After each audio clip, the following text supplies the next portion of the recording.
कहते हैं कि दिग्विजय सिंह के रगों में अंग्रेजों खून बह रहा है। क्या इस बात को आप क्या मानेंगे?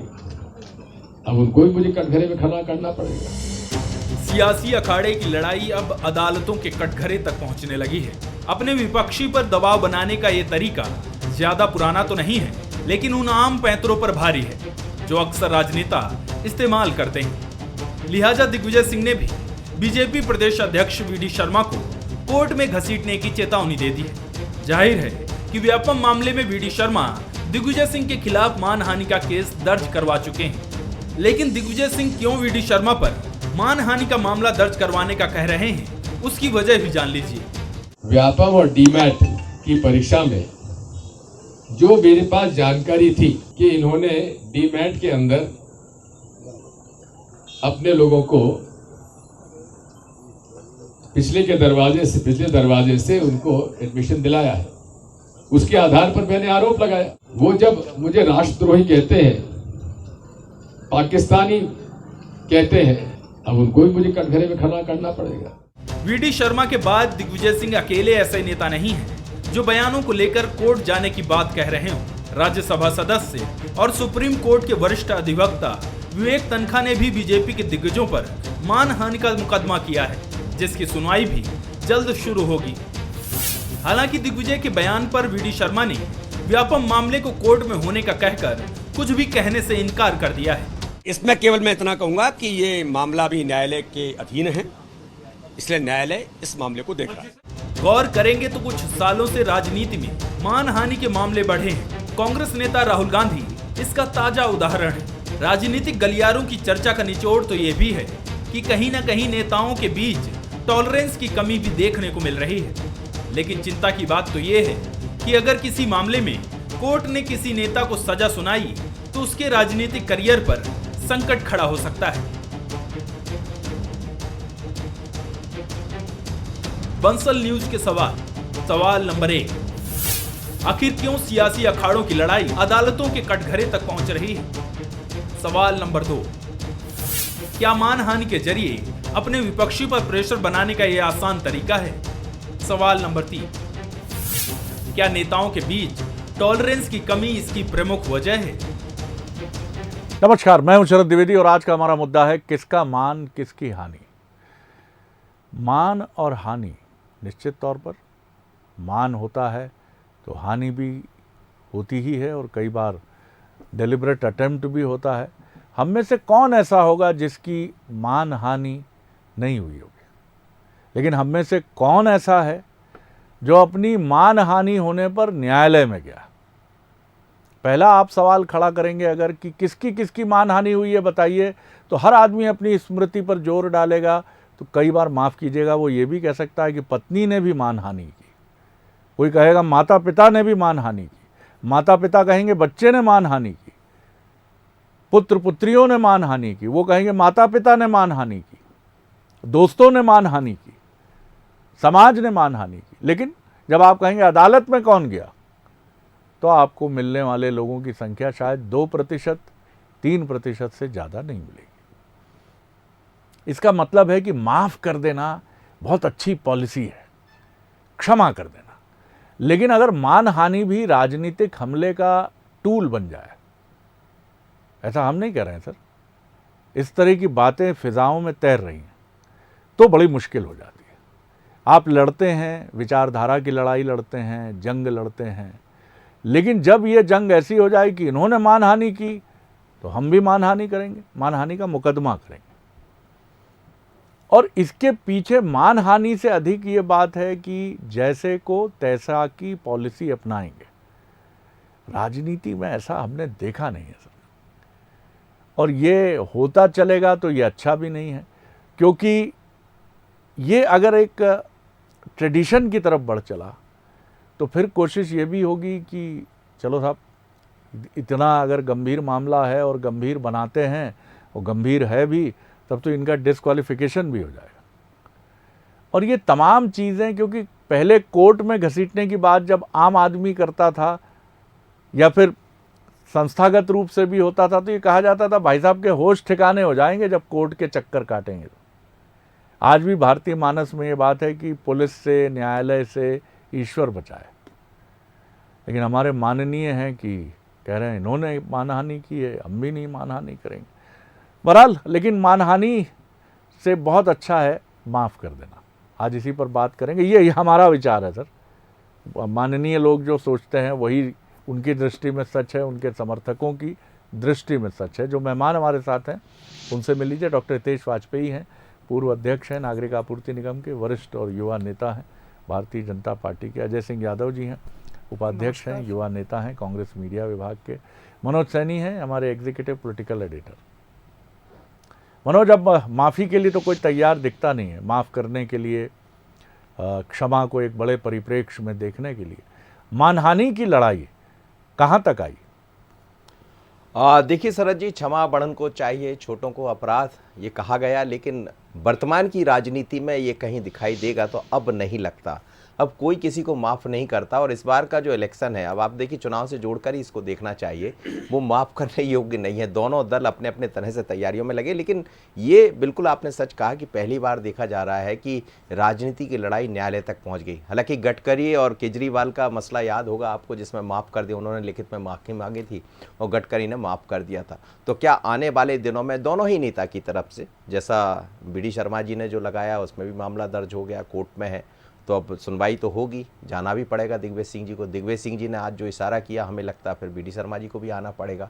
और ये अकेला नहीं है, कपिल सिब्बल जी पहुंच रहे हैं जबलपुर, उसमें 3 बड़े नेता हैं जो विवेक तनखा साहब लेकर आ रहे हैं। तो राहुल गांधी का मसला चल ही रहा। तो ये पहली बार है देश और प्रदेश की राजनीति में कि इस तरह मानहानि, यानी माननीयों की मान मर्यादा कम हो रही है। अब वो एक दूसरे के कारण कम हो रही है कैसे, लेकिन इसमें कहीं ना कहीं 2023 और 24 की झलक दिखाई देती है।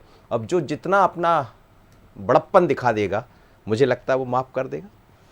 ठीक कह रहे हैं आप। और सड़कों पर तनाव की वजह से जो झगड़े होते हैं, ट्रैफिक, रोड रेज उसको नाम दिया जाता है।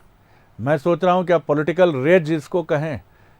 बड़े विद्वान व्यक्ति हैं हमारे साथ, डॉक्टर हितेश वाजपेयी भी, अजय जी भी।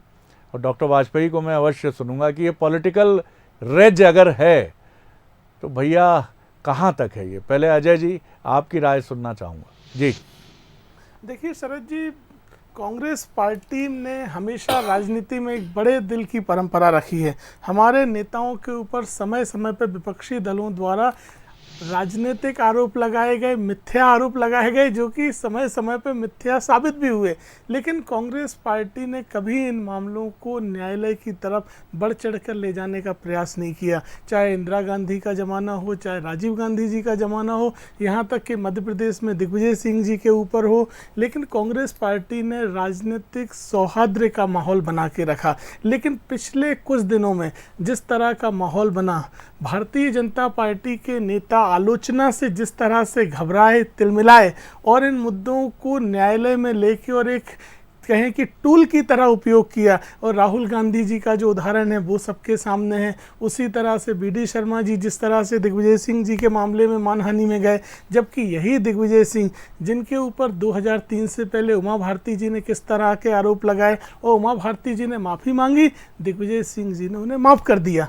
और भी कई तरह के आरोपों पर कांग्रेस के नेताओं ने परंपरा नहीं रखी। लेकिन व्यापम का मामला है तो दिग्विजय सिंह जी स्वयं कह रहे थे, और मध्य प्रदेश क्या देश जानता है, व्यापम में जिस तरह के मामले रहे हैं ये किसी से छुपे नहीं हैं। और उसके बाद उन आरोपों को मानहानि की परिधि में ले जाना, ये राजनीतिक हथियार बनाया गया है। इनसे कांग्रेस पार्टी घबराती नहीं है। हम तो चाहते हैं कि सौहार्द का वातावरण रहे, विपक्ष और पक्ष को आलोचना सुनना और आलोचना सहन करने की शक्ति भी होना चाहिए। फैसला जनता को करना चाहिए। कांग्रेस पार्टी कभी इन्हें हथियार की तरह उपयोग नहीं करती। विवेक तनखा जी का मामला है, वो भी बड़ा विचित्र मामला है। विवेक तनखा जी ने कुछ भी नहीं किया पिछड़ा वर्ग आरक्षण रुकवाने में, लेकिन एक ऐसी हवा और बड़े बड़े नेताओं द्वारा बयान दिए गए कि विवेक तनखा ने पिछड़े वर्ग का आरक्षण रुकवा दिया मध्य प्रदेश में, तो उन्हें अपनी मानहानि के लिए जाना पड़ा न्यायालय में आखिरी विकल्प के तौर पर। जबकि उन्होंने बार बार कहा कि मेरा कहीं कोई रोल नहीं है, आप इस तरह का भ्रम मत फैलाइए। तो ये भ्रम की राजनीति और इन तरह के मामलों का दुरुपयोग करना दोनों ही भारतीय जनता पार्टी करती है। कांग्रेस पार्टी हमेशा जनता के बीच में लड़ाई लड़ती है। ताली तो दोनों हाथ से बजती है, ऐसा विद्वान कहते हैं। और हम सब भी ये मानते हैं कि गलती पर किसी का एकाधिकार नहीं है। ये बीजेपी से भी होती है, हो सकती है, और ये कांग्रेस से भी हो सकती है, होती है। एक बड़े परिप्रेक्ष्य में देखना होगा, लेकिन आपके राजनीतिक धर्म को भी हम समझते हैं। डॉक्टर वाजपेयी समझाइए, क्योंकि अब मेरे साथ दो युवा राजनेता भी हैं और वो अपनी अपनी पार्टी के पक्ष के धर्म का निर्वाह भी प्रिंट माध्यम में, इलेक्ट्रॉनिक मीडियम में, टेलीविज़न पर और डिजिटल मीडियम पर करते हैं। आवेश में, आवेग में, त्वरा में, एनर्जी में वो कई बार उनके मुंह से शायद कुछ ऐसा निकल जाए जो आलोचना का बायस बने और मानहानि के मुकदमे तक पहुंचे। अब कोई ये ठान ले कि डॉक्टर वाजपेयी को तो अब हम मानहानि में ऐसा ले जाएंगे कि चुनाव ही ना लड़ पाएँ, या हम अजय सिंह जी को वहाँ ले जाएंगे कि चुनाव की दहलीज पर खड़े ना हो पाएँ। ये वेंडेटा पॉलिटिक्स हो गई डॉक्टर साहब। बहरहाल आप कैसे देखते हैं? देखिए, पहली चीज़ तो शरद जी, आपने बहुत एक संवेदनशील विषय को लिया है और ये बहुत ज़्यादा कूटनीतिक विषय है। ये फिर मैं आपको बता दूं दर्शकों के लिए। देखिए, राजनेता जो होते हैं शरद जी, वो सबसे समझदार होते हैं, इसमें कोई दो मत नहीं है। ये बात अलग है कि वो क्या करते हैं क्या नहीं करते, वो छोड़ दें। तो फिर ये क्यों होता है, जो आपका मूल प्रश्न है। तो देखिए, जब भी कोई किसी पर क्रिमिनल डिफेमेटरी लैंग्वेज बोलेगा, तो चूंकि मीडिया, सोशल मीडिया और सब चीज़ें हैं, तो उसका परसेप्शन डैमेज होता है। और क्रिमिनल चार्जेस जबकि आप बात करते हो जो उसने नहीं किया और क्लियर कट बोलते हो, तो that invites trouble for you, जो दिग्विजय सिंह जी के साथ हुआ। यदि दिग्विजय सिंह जी ने जनरल रिमार्क किए होते तो मुझे लगता है ये माफ़ी और ये वाली सब बातें आ जाती।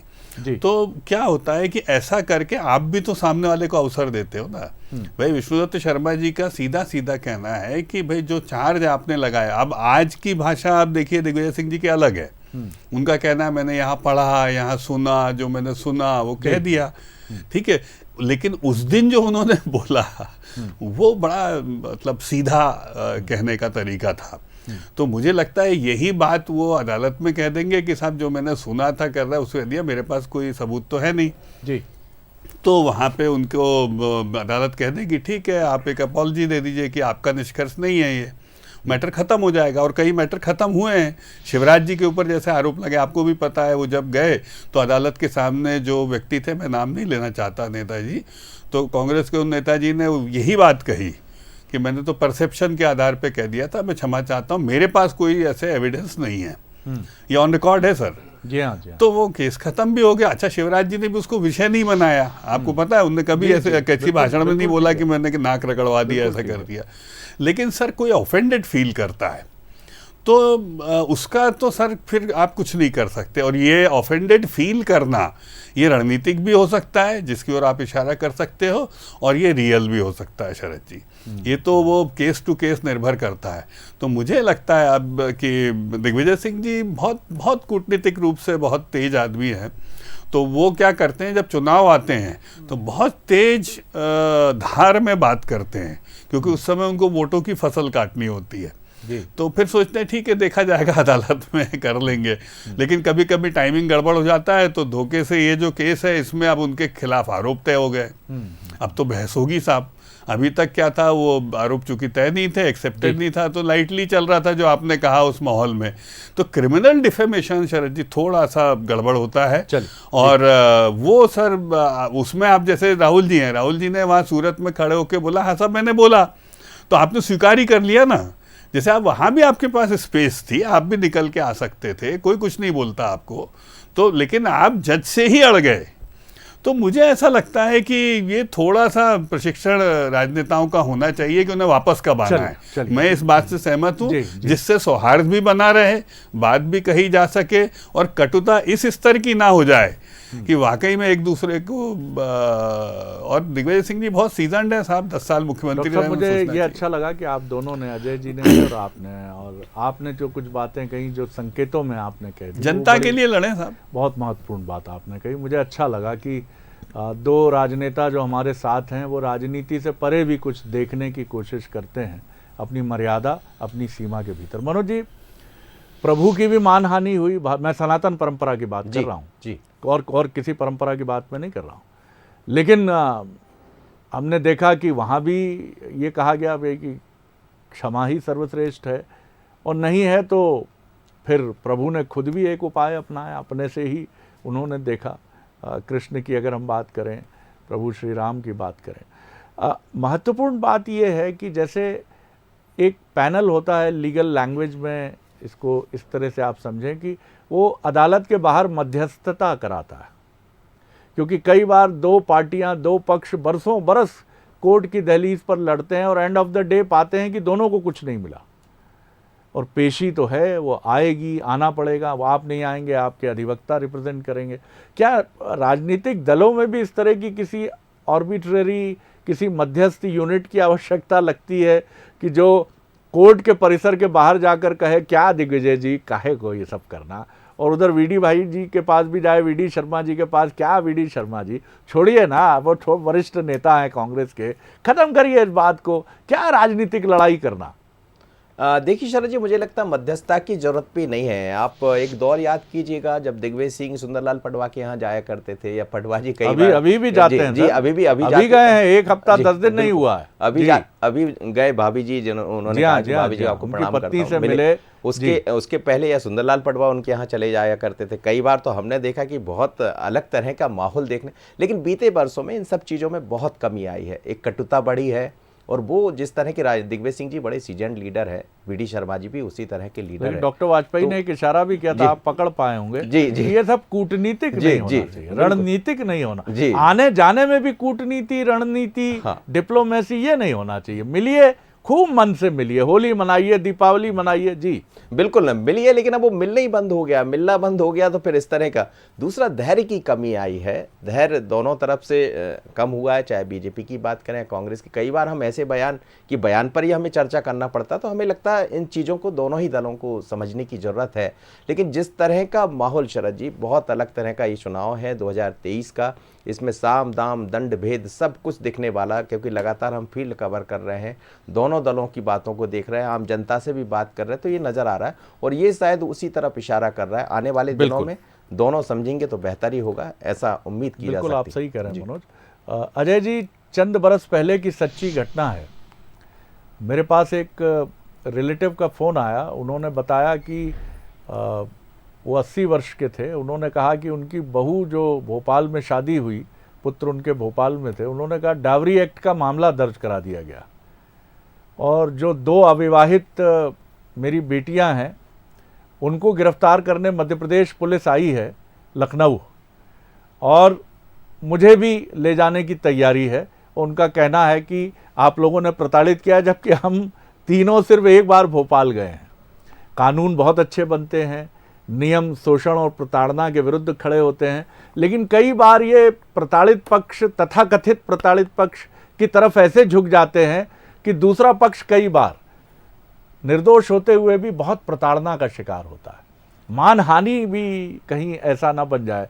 हम पत्रकार भी इसकी बहुत जद में आते हैं।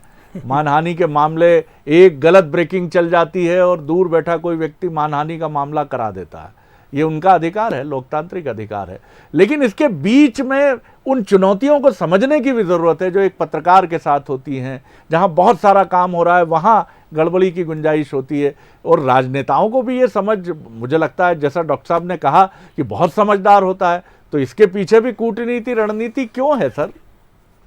देखिए शरद जी, आपने बहुत अच्छी बात कही। यही मैं कहना चाहता था कि कानून का दुरुपयोग नहीं होना चाहिए, और विशेष करके राजनीति में जहां राजनीतिक आरोप प्रत्यारोपों को कानूनी टूल में उपयोग करके विपक्षी नेताओं को दबाने की कोशिश नहीं होना चाहिए। मैं उदाहरण देता हूं, कांग्रेस पार्टी के ऊपर किस तरह के आरोप नहीं लगे, चाहे बोफोर्स घोटाले के रहे हों, चाहे दिग्विजय सिंह जी के ज़माने में रहे हों, चाहे मनमोहन सिंह जी के कार्यकाल पर रहे हों। कीजिएगा, इसमें उदारता का भी कोई समृद्ध इतिहास हमारे सामने नहीं है किसी भी राजनीतिक दल की तरफ से। बिल्कुल है सर, मैं आपको यही बता रहा हूँ। जो मध्य प्रदेश में राजनीतिक सौहार्द का माहौल था वो तब तक था जब मध्य प्रदेश में कांग्रेस के मुख्यमंत्री और विपक्ष में भाजपा होती थी, और कांग्रेस के नेताओं उन सौहार्द को वातावरण बना के रखते थे। चाहे अर्जुन सिंह जी का मुख्यमंत्री काल हो, चाहे दिग्विजय सिंह जी का हो, चाहे आप देखेंगे कि अर्जुन सिंह जी के ऊपर किस तरह से चुरहट लाटरी के आरोप लगे और वो बेदाग बरी हुए, बड़े बड़े नेताओं ने लगाए, लेकिन किसी न्यायालय में उन्होंने मानहानि का मुकदमा नहीं लगाया। उसी तरह दिग्विजय सिंह जी के ऊपर किस तरह के आरोप भाजपा के नेताओं द्वारा लगाए, लेकिन वो पटवा जी से कैलाश जोशी तक और बाबूलाल गौर तक सबके घर जाते रहे और सबसे सौहार्दपूर्ण संबंध बना के रखे, क्योंकि हमने इन्हें बड़े हृदय से राजनीतिक मुद्दे माने। लेकिन दूसरी तरफ भारतीय जनता पार्टी जैसे ही सत्ता में आई तो उन्होंने देखा कि विपक्षी दलों को हमें किस किस तरह से घेरना है। अगर दिग्विजय सिंह जी ने व्यापम का एक मुद्दा उठा दिया तो मुझे बताइए कि अब व्यापम के नाम पे मध्य प्रदेश की युवा पीढ़ी का भविष्य खराब नहीं हुआ? कहीं कुछ नहीं हुआ? क्या कोई घोटाला नहीं था? तो ऐसे घोटाले को बोलने पर भी आप मानहानि लगा देंगे, तो इससे ज़्यादा न्यायालय का दुरुपयोग नहीं हो सकता है। और दिग्विजय सिंह जी ने अपनी बात रखी, उन्होंने कहा है मैं न्यायालय के सामने अपनी बातों के प्रमाण रखूंगा। और आज जब वो अपनी बात इसलिए इस तरह से रख रहे हैं क्योंकि अब मामला न्यायालय में पहुंच गया है, तो न्यायालय में बात रखेंगे, लेकिन राजनीतिक मुद्दों को इस तरह से न्यायालय की दहलीज पर नहीं ले जाना चाहिए। डॉक्टर वाजपेयी, बड़ा प्रश्न ये भी है जो अपनी दलील रखते हुए अजय जी कह गए कि और भी गम है ज़माने में मोहब्बत के सिवा। राजनीतिक अदावत अपनी जगह है, लेकिन न्यायालयों के चौखट पर अगर इस तरह के मसले पहुंचेंगे तो हो सकता है किसी नीडी गरीब व्यक्ति की ज़मीन का प्रसंग जो है वो आगे बढ़ जाएगा, किसी बहुत ज़रूरतमंद व्यक्ति का जो चाहता है कि उसको जल्दी फैसला मिले।